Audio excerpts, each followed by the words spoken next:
It's a popular way to pass the time during the pandemic, but these are no ordinary puzzles. Beautiful, really fun to put together, and I thought I could do that and bring something new.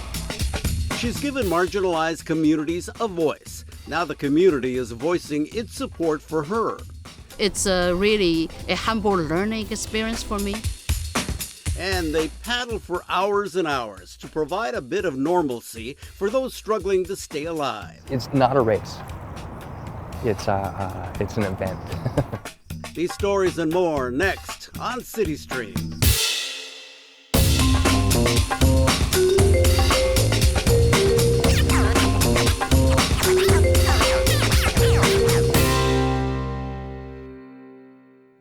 Hello, I'm Enrique Cerna. Welcome to CityStream from my living room here at Casa Cerna. A surge in new coronavirus cases has us spending more time at home. Now that might mean your house is cleaner, or not. Or maybe you've been able to catch up on your favorite TV shows. And if you're like millions of others, perhaps you've been swept up in a craze that's captivated the country for the second time in 100 years. Producers Kathy Tui and Valerie Vaza explain.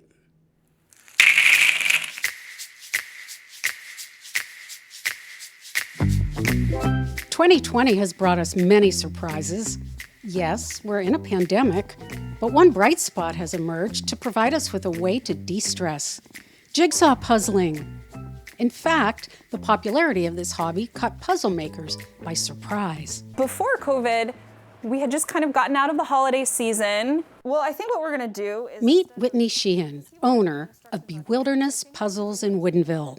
All of a sudden, when people went through various stages of lockdown, orders started flooding in. That's because puzzle shelves in stores were empty. And that's when the Bewilderness online business really took off. Our sales went up about 400, 500% of a typical spring. I was hoping we were getting closer to something finished. Right. And now I'm kind of like revamping it. After graduating with a math degree and working in tech for 10 years, Whitney wanted something more. So that's where wooden puzzles came in. I had always thought they were beautiful, really fun to put together, and I thought I could do that and bring something new to the wooden puzzle world. Not coincidentally, the very first puzzles were made of wood.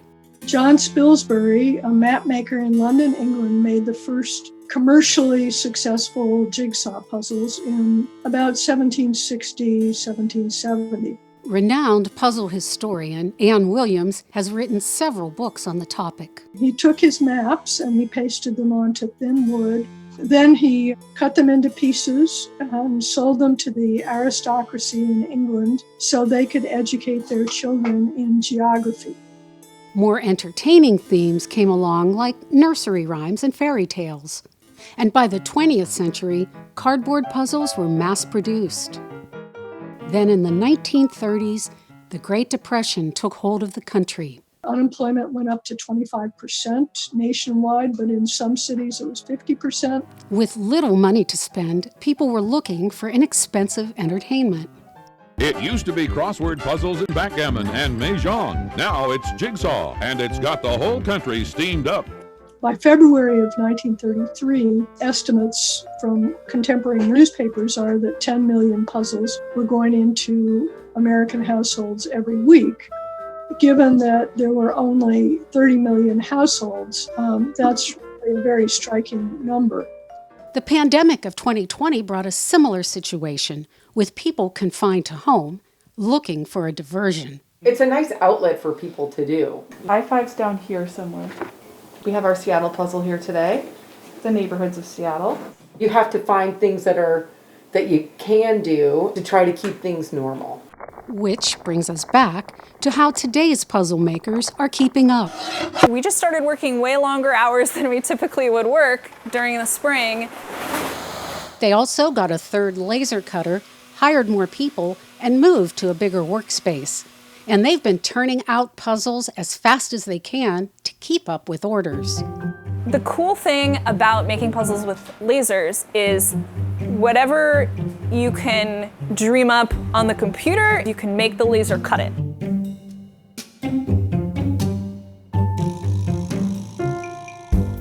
This one is definitely our most popular puzzle. And we cut this with the circle geometric pattern. It's kind of dark to be able to see this as the laser's cutting it, so we'll go ahead and show you what it's like just with the plain wood. After the puzzle comes off the laser, we air it out to get rid of the burning smell on the racks. From there, we do quality assurance and any necessary surgery on the puzzle. All that precision isn't lost on puzzle fans. Wooden or cardboard, jigsaw puzzles are satisfying on so many levels.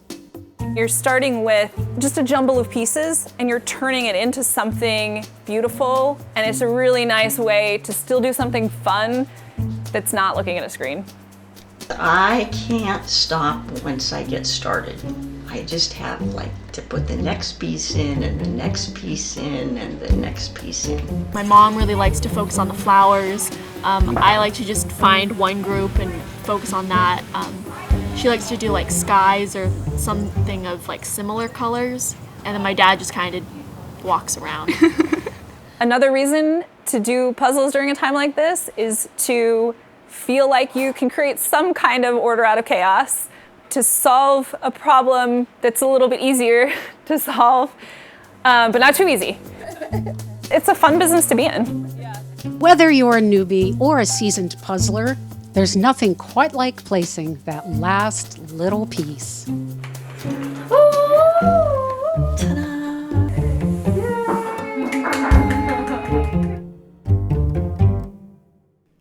Well, good news. Jigsaw puzzles are back in stock just in time for the holidays.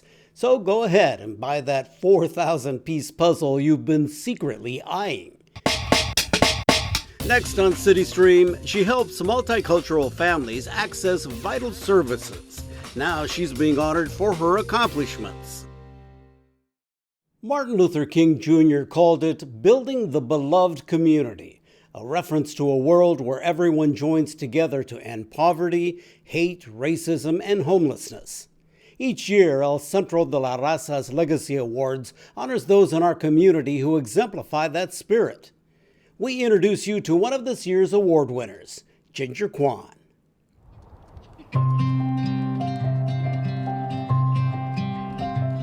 Ginger Kwan says we all have a purpose in life. 11 years ago, she found her calling with the support of husband Victor and inspired by the love for her son Mikkel. He has autism. I would say that he is the best teacher ever for me.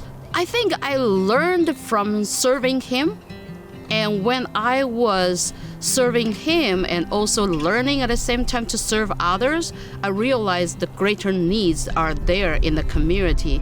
Ginger found a tremendous need in communities of color to help families that have loved ones with developmental and intellectual disabilities.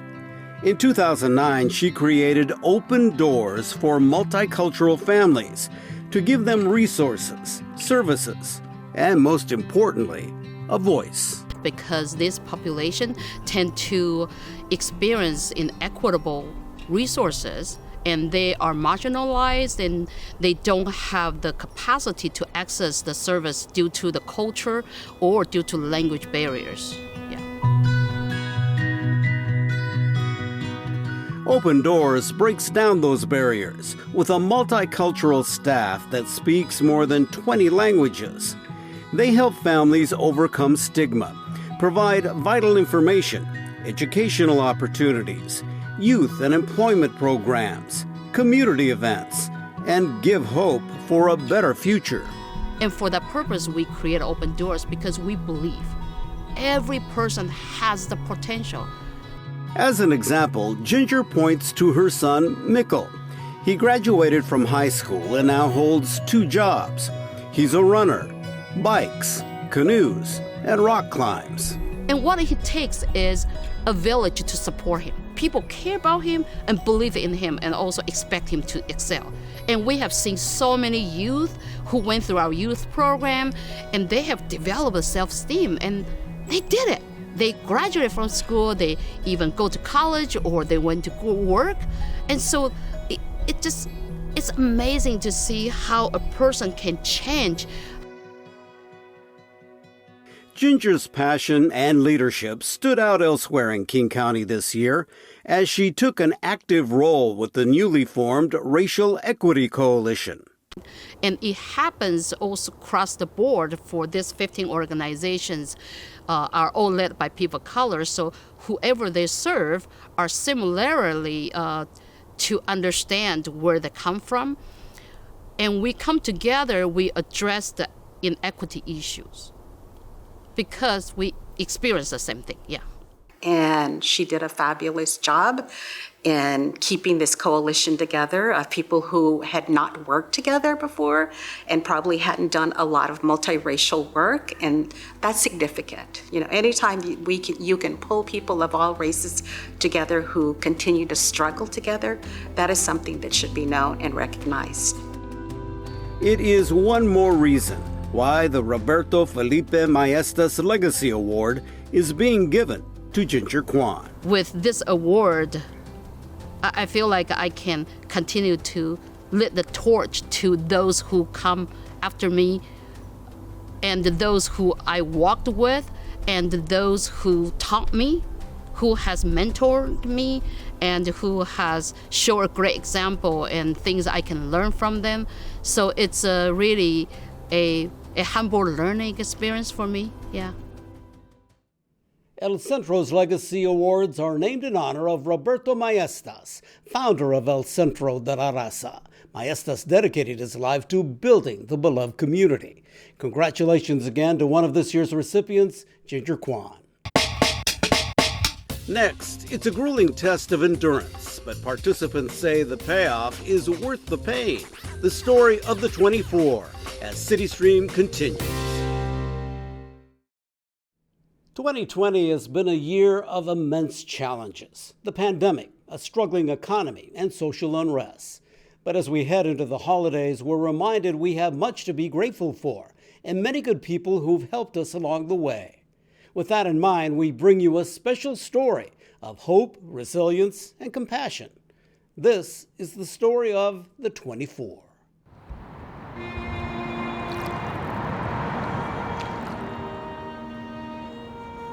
You know, it's finally here. It's Saturday, and the weather's a little miserable today, but we'll take it. People are showing up, all the boats, and it's cool. It's the 24. So it's a 24-hour relay paddle. It's not a race. It's an event. Thank you for being here. This doesn't work without all you guys saying yes, and it's pretty fantastic to be part of this community and part of what we got going on. It's also really cool to know that 26 places around the United States and Canada are doing this exact same thing today.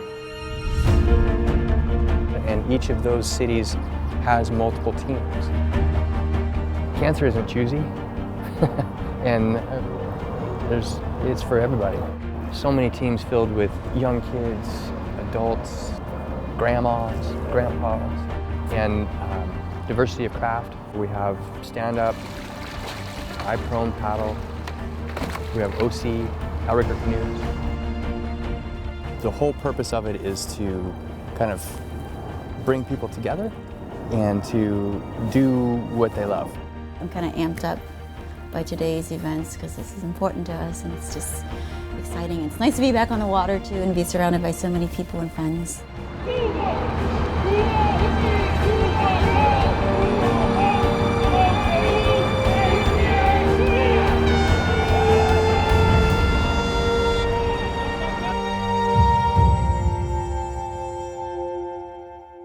There's 3 group paddles, 8 a.m., 11 p.m. leading up to midnight, and then we all finish together as a group at 7 a.m. the next morning. First hour down, which is fantastic. Got everybody out on the water and kind of get the morning shakes out. It was really lovely. It's like making up lost time on the water. 24 hours to do it.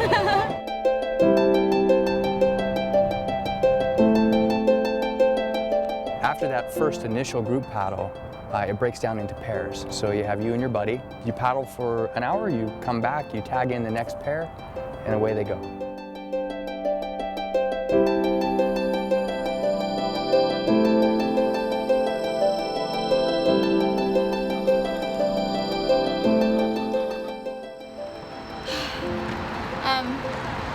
It's good reflection, inward perspective time. Yeah, thinking about all my friends. Yeah. People ask a lot, like, why 24 hours? And the reason is because it's not easy. And it requires everybody sort of coming together and helping. It's by no means anywhere close to what the cancer experience is, but it's just like a small sliver of the terror of that.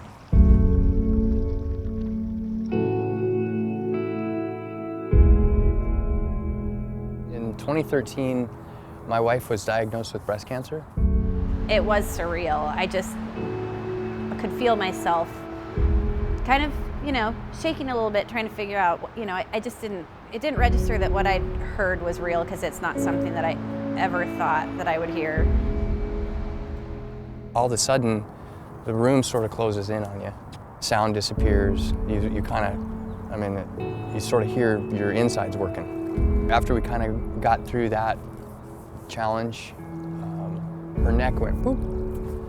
And we went back to the doctor, and the doctor's like, let's just kind of take out that grumpy part of your thyroid.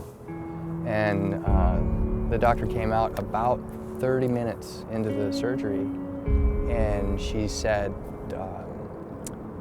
we had to sew her back up because it's cancer again. It rocked our world, for sure. Paddling for me has been a place of peace and passion and reward. And I was sitting out in the middle of the lake one day after kind of hearing all that news, right? Because when someone says the word cancer, you're sitting on the other end of that word. And the only way I can describe it is, remember when you were a little kid and you would go down to the bottom of a pool and you'd be down there with your friends or whatever, and you'd play that game where like everybody would scream, right? Where you're like just screaming your guts out. And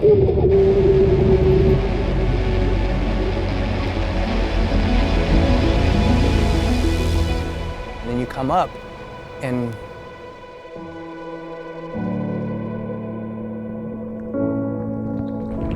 no one heard anything. And it's tough, it's really difficult. And so being out on the water and paddling that day, I tried to figure out if there was a way to help people and to help families who were going through something similar. You ready? Before he goes? Boom. Boom. Yeah, buddy. You're two. I love it. Right on, you guys. Thank you. Thank you very much. There are wonderful organizations out there that do incredible things. There was one place where I felt that felt a little neglected, and that was at that moment when cancer enters the conversation. 1, 2, 3, 4. Well, when we found out the kids all had the flu, and then he never kicked his fever. And the fever never went away completely. He just started limping all the time. I go right. You want to go right? Okay. People kept talking, and you don't really register everything that they're saying because it's just like, wow. You're numb from the situation. Never thought that would be our family. When you first get diagnosed, there's a lot of talk. And at that moment, you're not thinking about victory laps or cures or anything like that. You're thinking about, is this going to kill me? How am I going to pay the bills? My original thought was t-shirts and hats and all this stuff, and take a percentage of that and give it to families. It's a really long road to be able to make a difference. But with an event like the 24, it's like maybe we can just, go crazy for 24 hours and and raise as much as we can, and then help on a bigger scale. Starting to get dark, starting to get a little tired. It's this is when things started to shift over. I think the adrenaline is kind of wearing off. I haven't had coffee yet, though. Okay, this is paddle number 5, I think. And we're past halfway. The way that we do it is we take $1,000, put it in an envelope, and we make sure that it finds these families who need it. It's like an opportunity to be normal again for just half a second.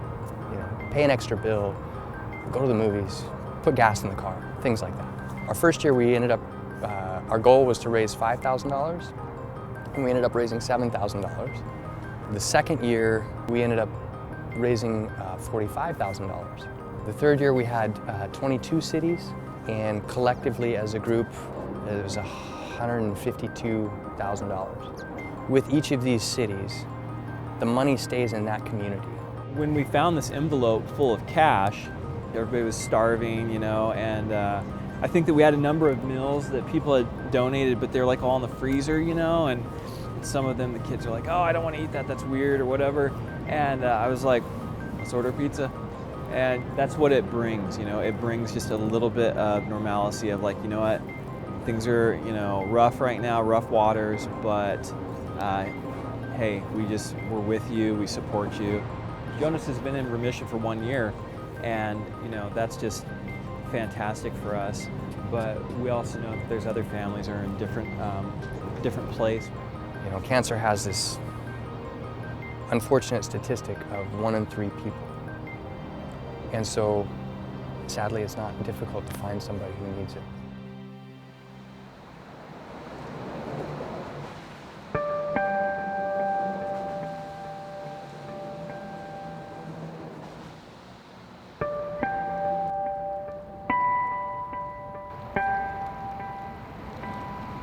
That midnight paddle, that's sort of an infusion of energy, you know, because there's like all these people who are they're excited to be out and participating, and you know, like this lights up. I think it was serendipitous that we paddled last year with Team Bellingham. And it was like midnight, it was super cold. And then I remember that was last April, and then end of May, Q got his diagnosis, and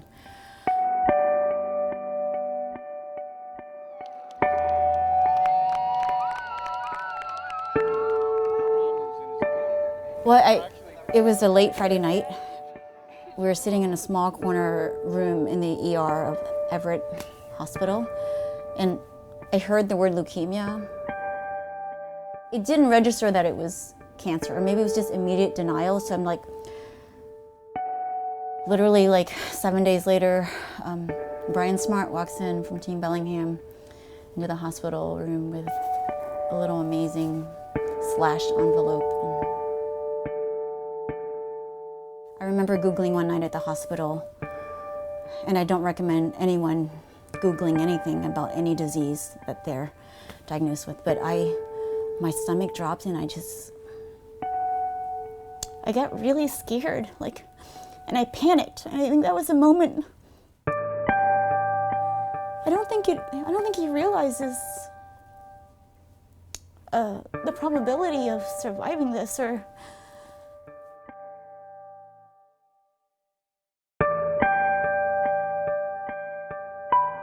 This is the most rewarding and heartbreaking thing all at the same time.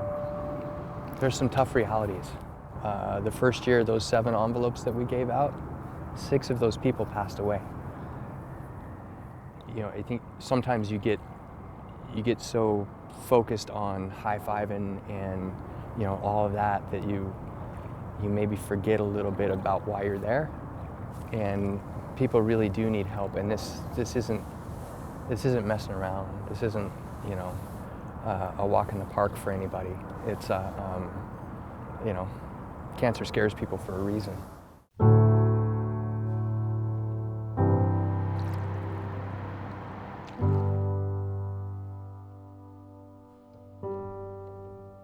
So I was there for the start, and then I get cold pretty easy since the transplant. So in my case, I got a double cord blood stem cell transplant. So from two different little girls. I lucked out. That's it. I really lucked out. And I've had Tron supporting me through this whole thing.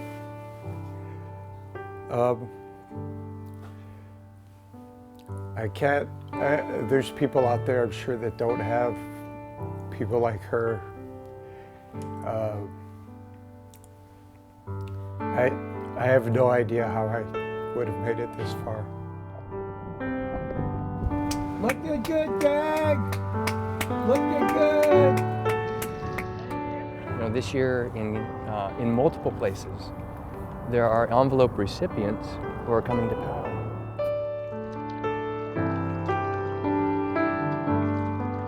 For us, it's so meaningful and so important. And I know Q was a little worried about me doing this, running myself ragged and burning out, but that's just who I am. I feel like we had to do this. This is just meaningful to us. It would be amazing if this idea sparked that kind of interest and desire in here for other folks. Let's say we do this, huh? I don't know what it is, but there's something about the water and the type of heart it attracts. All these guys, it's all donation, it's all free. Everybody's just giving and giving and giving, and nobody's getting a thing in return except for the satisfaction of helping other people. It's like the bat signal. Troy puts a call out and all paddlers from all walks of life come like out of the woodwork from everywhere. They do, or they'll go paddling in the mornings and pass the hat around and pop up with $400 or something to pass on. The Santa paddle they've done, somehow that's turned into people just coming and helping out. I mean, yeah. It shows kind of the passion that Troy has, you know. It takes somebody to be pushing and driving and organizing, and he's the perfect person. Ding ding. Let's call that 24 hours. It's been a tremendous 24 hours. You know, surrounded by good people and friends, and we got people coming down to, you know, cheer us on, to bring us in. I mean, the support, I mean, I can't even begin to tell you how important that's been. It touches, I think, the people that are doing it as much, if not more, than the people that they're raising money for.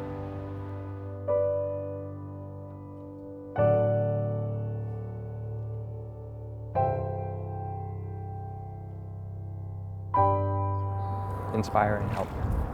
That is the goal.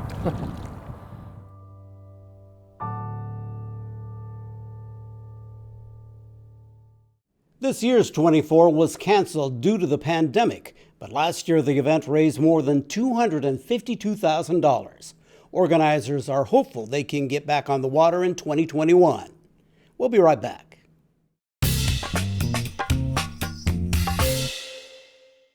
And that wraps up this episode of CityStream from Casa Serna. If you'd like to learn more about the great shows on the Seattle Channel, visit our website, seattle.gov, and click on Feature Shows. I'm Enrique Serna. Stay safe, stay healthy, wear your mask. Thank you for watching.